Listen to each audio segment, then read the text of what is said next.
Et on débute avec cette opération coup de poing de l'UGTG dans les secteurs du commerce et de la santé, tant public que privé. Piquets de grève et barrages ont été érigés devant les sociétés du groupe Ayotte, par exemple Seat, Renault, Carmo Toyota, mais aussi dans certaines stations essence comme à la Jaille ou encore devant le centre gérontologique du Rézé, au CHU de Pointe-à-Pitre et à la clinique de Choisy. Des dizaines d'entreprises ont donc été paralysées par les syndicalistes qui exigent de meilleures conditions de travail, le maintien de leurs acquis sociaux, de véritables négociations annuelles, l'arrêt de la discrimination à l'embauche et des soins de qualité pour les Guadeloupéens.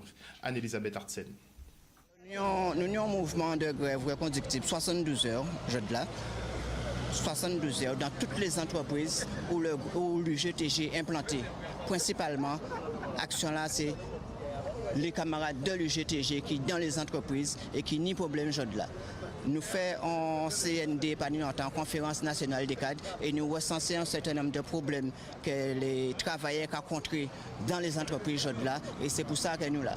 Nous là, dans le cadre d'un mouvement général à l'appel à l'UGTG, mais aussi pour poser problème à incident, d'avoir le centre gérontologique, nous tout le monde savent que c'est un établissement qui a déménagé, mais jusqu'à la journée d'aujourd'hui, qui gens, avec qui monde. Avec qui nous travaillons le côté là, nous avons une réponse. Et nous savons bien évidemment qu'en 2018, nous avons le grand schéma du GHT, qui a dedans, qui gens ont mangé nous pas savons. Et nous savons d'autant plus que d'abord, c'est la direction commune, elle fait l'hôpital Maïgalante, elle fait le CHU, sachant qu'à dans nous faisons la reconstruction là, nous quand tout ça le CHU. Donc je dis là, problème là posé pour ça, notamment les contractuels qui pas dans la loi de résorption à l'emploi et qui satisfait un besoin permanent, quand nous faire veillons et que le CGR aussi, la question est posée pour ça au niveau à le giron géontologique, qui positionne le CGR et nous avons dit selon nous, il faut le CGR fleur de lance à activité là, ça d'avoir son établissement qui s'affaire et son établissement d'abord qui est public. Oui, d'abord pour une belle bravo pour tout travailler à la santé, tout travailler dans tout secteur d'activité qui suit le mouvement de grève que l'UGTG lancé.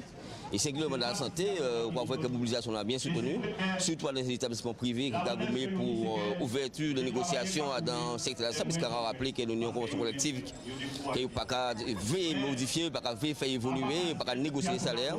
Et nous estimons qu'ils sont l'accord fondamental pour nous. Et donc, fourni, la convention collective là, il faut négocier, d'autant que les patrons ont décidé d'appliquer la convention collective France, qui est longtemps moins avantageux pour nous, qui est en termes de classification, qui est en termes de nomination, qui est en termes de formation, qui est en termes de couverture sociale.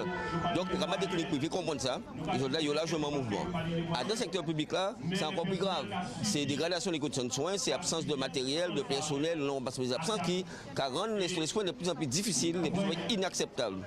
Et donc, c'est pour ça, là aussi, nous voyons ça au niveau du centre gérontologique du Rézé, de l'hôpital Capesté, des projets de transfert à ces établissements-là. Il n'y a pas à négocier avec les personnels, il n'y a pas à négocier les conditions de travail, il n'y a pas à négocier les révisions des effectifs, il n'y a pas à négocier l'organisation à travail là.